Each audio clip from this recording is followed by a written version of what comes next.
She thought she was just filling in for a friend on a blind date.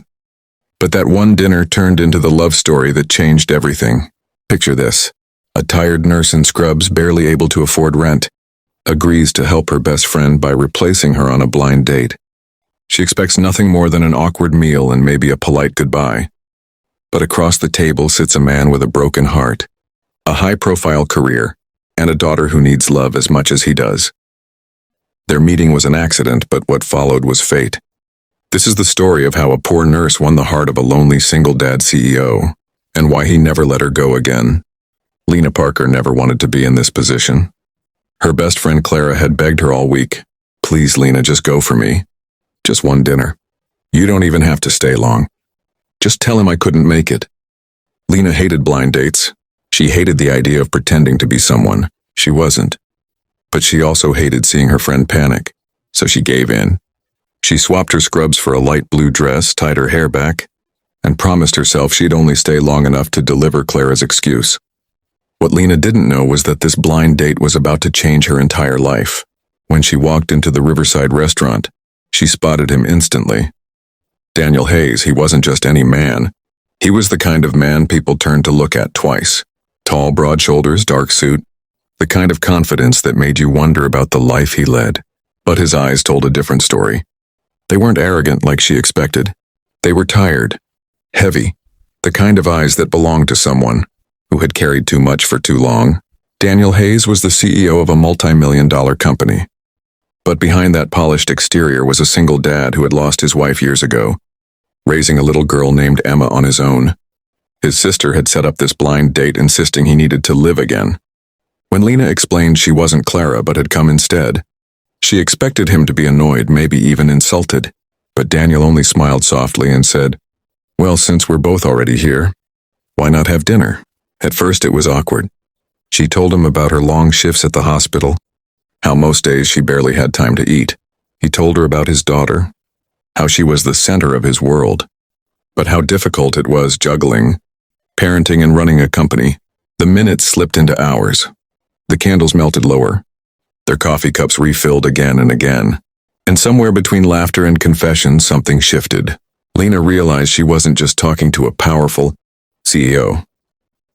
She was talking to a man who desperately wanted someone to understand him beyond his title. And Daniel realized he wasn't just having dinner with a stranger. He was looking at someone who saw him. Not his money, not his company, not his losses, just him. But life doesn't let fairy tales happen without obstacles. The next morning, Clara called. Lena, she was furious. "You stayed? You actually had dinner with him?" "Lena, that was my date." Lena felt crushed. She never wanted to betray her friend. She promised herself she wouldn't see Daniel again. But Daniel didn't give up so easily. He texted her later. "Thank you for last night. It's been a long time since I felt that comfortable with someone." Lena wanted to ignore it, but her heart wouldn't let her. It started small. Coffee breaks near the hospital. Quick walks home after her shifts. Moments that stretched into hours. Daniel admired her kindness, the way she treated everyone equally. Patience. Coworkers, even strangers. And Lena admired his devotion as a father. He wasn't just a CEO chasing profits. He was a man who left meetings early to read bedtime stories, who packed lunches for Emma, who carried his own scars quietly. When Daniel finally introduced Lena to Emma, it felt natural. At first, Emma was shy, hiding behind her father. But Lena knelt down, smiled, and asked, "Do you like stories?" "Because I know the best ones." That night, Emma curled up next to Lena as she read aloud. Daniel stood in the doorway, his throat tight. For the first time in years, his home felt warm again. But with love came complications. Clara stopped talking to Lena. She felt betrayed, convinced Lena had stolen her chance. The silence between them hurt almost as much as the guilt Lena carried. And then there was Daniel's world. He wasn't just any man, he was a CEO in the spotlight. Rumors started to spread. People whispered that he was dating just a nurse. Board members raised eyebrows. Some even warned him that his reputation could take a hit. Lena overheard one of those whispers at a company event. "She doesn't fit. She's not one of us."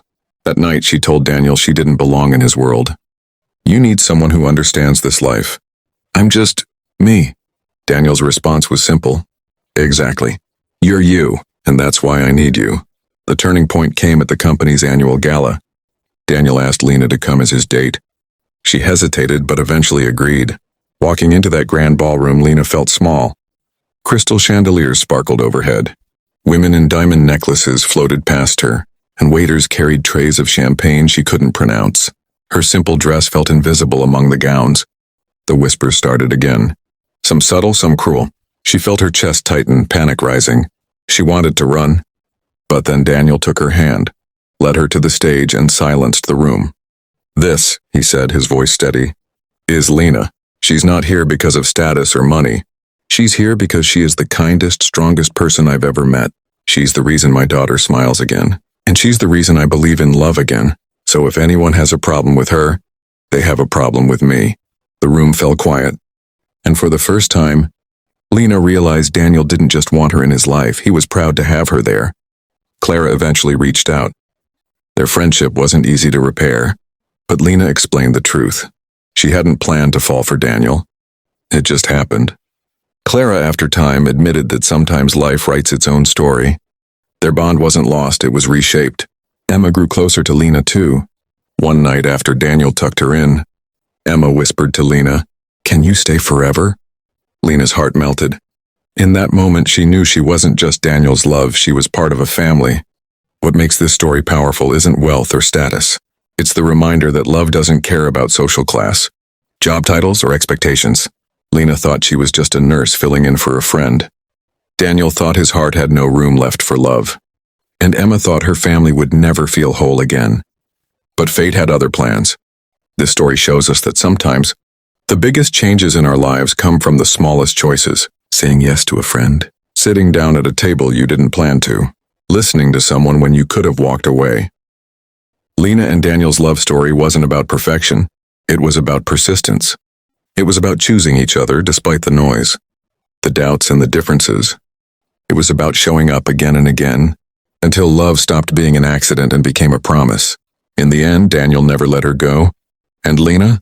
She discovered that even the simplest life can hold the grandest love story if you're brave enough to live it.